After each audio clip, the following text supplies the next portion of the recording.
Esta es la cuarta presentación correspondiente al tema Contexto histórico y económico de la administración como actividad del curso Fundamentos de Administración. En esta presentación me voy a centrar en los modos de producción. Las primeras civilizaciones se caracterizan por tener sus propias formas de organizar la sociedad, de producir y generar excedentes, de desarrollar el comercio, sus propias formas de organizar sus creencias y entender el mundo y de definir sus estructuras jerárquicas y políticos.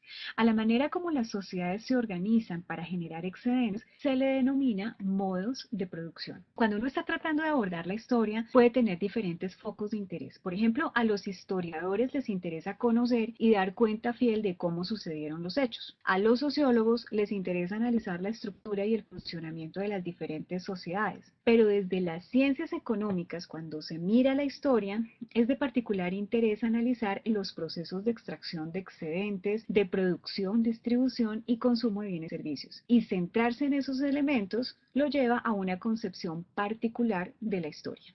A esa concepción los marxistas la denominaron materialismo histórico.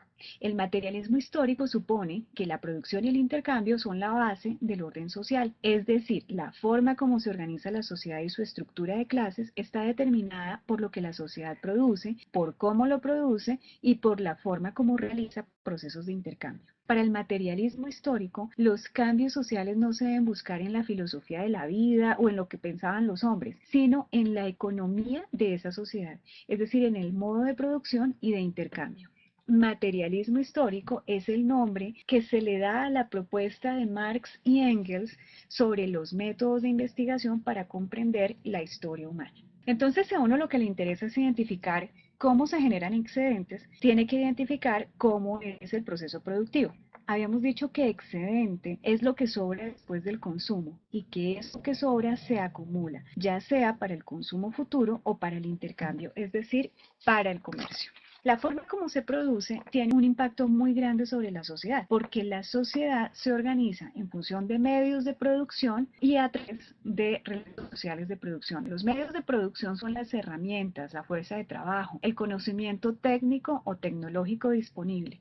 Las relaciones sociales de producción son la propiedad, el poder, el control entre individuos, las clases sociales y todo lo que da lugar a una serie de instituciones y reglas que determinan la producción. Cuando se analiza la historia según la idea de materialismo histórico, es decir, teniendo en cuenta los modos de producción, se llega a 4 etapas de la evolución de la historia económica. El modo de producción esclavista, el modo de producción feudal, el modo de producción capitalista, el modo de producción socialista.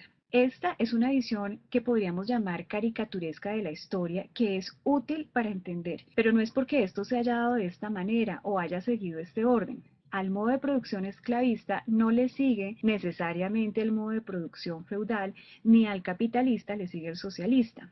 En las presentaciones anteriores yo les hablé de Oriente y Occidente justamente porque ahí uno se da cuenta que el materialismo histórico de histórico tiene poco y solo cuadra si uno supone que Europa es el mundo. Esos modos de producción no aplican para analizar regiones como Oriente. Mencionamos que las primeras civilizaciones que fueron los sumerios o los egipcios, los griegos y los romanos, todos esos tenían sociedades basadas en la agricultura, con diferencia de clases. En una economía basada en la caza, las necesidades son muy limitadas. Se necesitan huesos, arcos, flechas, pero en una economía agrícola, los medios de producción son millas, fertilizantes, arados, animales, silos, embarcaciones. Nosotros habíamos dicho que los convertidores de energía en una sociedad agrícola son las plantas, los animales y otros hombres. En ese caso, los hombres esclavos no son dueños de su propia fuerza de trabajo, en consecuencia no hay que retribuirlos. En una sociedad esclavista, la manera como se extrae el excedente es a partir del trabajo del esclavo. La fuerza de trabajo del esclavo es de propiedad del dueño que logra la extracción de excedentes a punta de rejo y garrote para con el esclavo. Una sociedad esclavista requiere de un Estado que legitime la propiedad y del derecho para avalar quién es libre y quién no lo es. Algunos autores consideran que esto cuadra con el imperio griego y romano. No obstante, consideran que el trabajo esclavo no fue la principal fuente de extracción del excedente en regiones como Mesopotamia y Egipto. En términos de administración, es importante mencionar que una de sus primeras referencias está justamente en el manejo o coordinación del trabajo del esclavo. El término administración significa encargarse de los asuntos de otro. Entonces podemos suponer que organizar a montones de esclavos, garantizar su alimentación y desplazamiento, planear la producción y el almacenamiento de la producción, requirió de métodos de planeación y coordinación de recursos para manejar esos contingentes de esclavos. La otra referencia del término administración está atada al Estado, que es la primera organización de la historia, es decir, a la gestión pública. El recaudo de impuestos, la conducción de obras públicas, la planificación urbana, etcétera, supone la existencia de capacidad administrativa en estas comunidades. No obstante, en específico, es poco lo que sabemos. No sabemos las particularidades de sus métodos, si tenían una forma de planeación específica. Es evidente que hubo administración en lo que hicieron, porque pudieron hacer lo que hicieron, pero lo que no sabemos es en específico cómo era esa administración. El segundo modo de producción, según el materialismo histórico, es el feudalismo. Y vamos a ver nuevamente que esto solo cuadra en Occidente. Tras la caída del Imperio Romano en el siglo V después de Cristo, que da paso a lo que denominamos la Edad Media, que va del siglo V al XV después de Cristo, y luego de un periodo de invasiones y saqueos en Europa, surge hacia el siglo IX un modo de producción que se conoce como feudalismo. El feudalismo aparece entre los siglos IX y se va resquebrajando hasta el siglo XV. El feudalismo se caracteriza porque la organización social, política y económica se basa en el feudo. En el feudalismo, los factores de poder son la tierra y la religión. En el feudalismo no hay esclavos y amos, hay señores feudales y siervos. El siervo está atado a la tierra y la tierra se considera un elemento dotado de poderes que emana alimentos y riqueza. En una sociedad agrícola es prudente pensar eso de la tierra. En un modo de producción feudal, el excedente se logra a partir de la adscripción servil que es reforzada por la religión. El cristianismo, que es la religión imperante en Europa en ese momento, plantea una desvalorización de la vida terrenal para alcanzar la vida eterna. Hay que sufrir como un desesperado en esta vida porque esta vida no es la que importa. La vida que importa es la que se alcanza después de la muerte. Entonces, la extracción del excedente se hace a partir de la coacción religiosa, porque Dios en esta concepción habita entre los siervos y está examinando y evaluando el comportamiento de los hombres para después hacer ajuste de cuentas. Los feudos, aunque dependen del poder de reyes y emperadores, gozan de gran independencia y descentralización. Cada feudo tiene sus propias reglas, su propia moneda, su propio sistema de medición. El señor feudal brinda protección a los siervos. Ya sabemos que en ese momento Europa no es precisamente el lugar más seguro del mundo, hay invasiones y saqueos. Y a cambio el siervo trabaja la tierra y produce para su consumo y el del señor feudal. En ese sentido, los feudos producen fundamentalmente para el autoconsumo.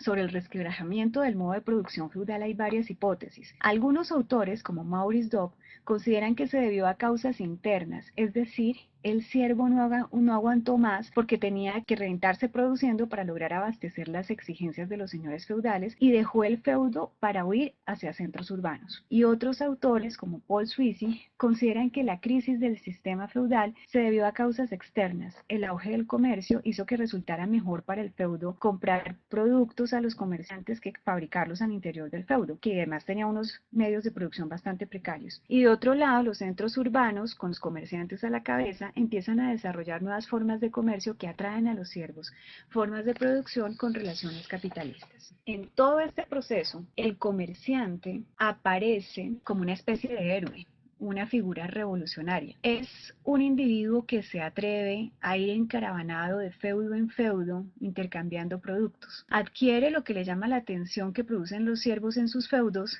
y lo lleva a otro lado. Recordemos que al siervo lo marcan los periodos de la siembra y la cosecha. Y esos periodos son lentos porque usted siembra y luego tiene que esperar hasta que la naturaleza obre y pueda cosechar. En el entretanto, el siervo eventualmente puede dedicarse a actividades artesanales, es decir, a regocijarse en el placer de hacer una silla o una mesa o un cofre. Esto llama la atención del comerciante que adquiere sus productos, los lleva a otros feudos y regiones y luego vuelve por más. En ese escenario eurocéntrico, el comerciante es una nueva clase, pero digo en este escenario, que es Europa, siglo XII después de Cristo, porque comerciantes había desde la antigüedad.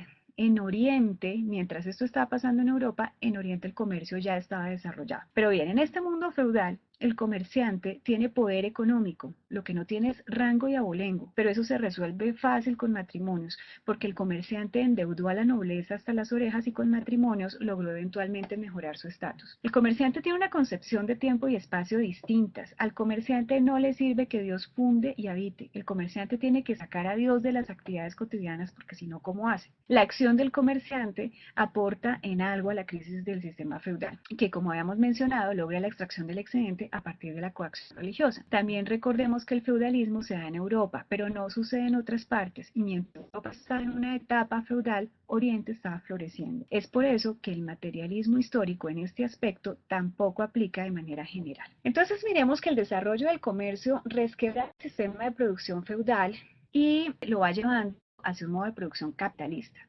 Ese modo de producción se basa en la existencia de obreros que no tienen medios de producción o capital y de capitalistas que tienen los medios de producción. En ese sentido, el obrero se ve obligado a vender su fuerza de trabajo a través de un contrato al capitalista y a cambio recibe un salario. Un concepto importante aquí es el de plusvalía, que es la parte del trabajo que le corresponde al trabajador pero que es apropiada por el capitalista. De esta manera, el capitalista explota al trabajador. Lo interesante de este modo de producción es que la extracción del excedente no se hace de manera violenta, es decir, no hay ningún tipo de coacción. El obrero es libre de ofrecer su fuerza de trabajo. Ante tal explotación, para el materialismo histórico, el mundo evolucionaría al cuarto modo de producción, el modo de producción socialista. En este sistema, los medios de producción pertenecen a los trabajadores. Los trabajadores los utilizan y son recompensados por su trabajo en una proporción equivalente. Aquí no hay explotación capitalista y el excedente de la producción es retornado en su totalidad a los trabajadores. Pero en este momento en que hemos visto la caída del muro de Berlín y de la Unión Soviética, pues ese paso del capitalismo al socialismo no parece corresponder con la manera como evolucionan las cosas. A pesar de que la idea de materialismo histórico con sus modos de producción es útil para entender ciertas cosas, es evidente que no constituye un buen reflejo de los hechos en la historia de la humanidad. Este enfoque es un enfoque eurocéntrico y cuadra con algunos aspectos de la historia europea. Sin embargo, este enfoque fue muy popular en los años 70. También en defensa de Marx es necesario señalar que él no utilizó el término materialismo histórico, sino que ese término fue usado por sus seguidores los marxistas. Tampoco habló nunca de capitalismo, habló de capital. En esta historia, el comercio es importante en el desarrollo del capitalismo, pero esto lo vamos a abordar en una próxima presentación. Para completar esta presentación, les recomiendo que lean el libro titulado La transición del feudalismo al capitalismo, que contiene el debate entre varios historiadores económicos sobre este tema, entre ellos Paul Sweezy y Maurice Dobb.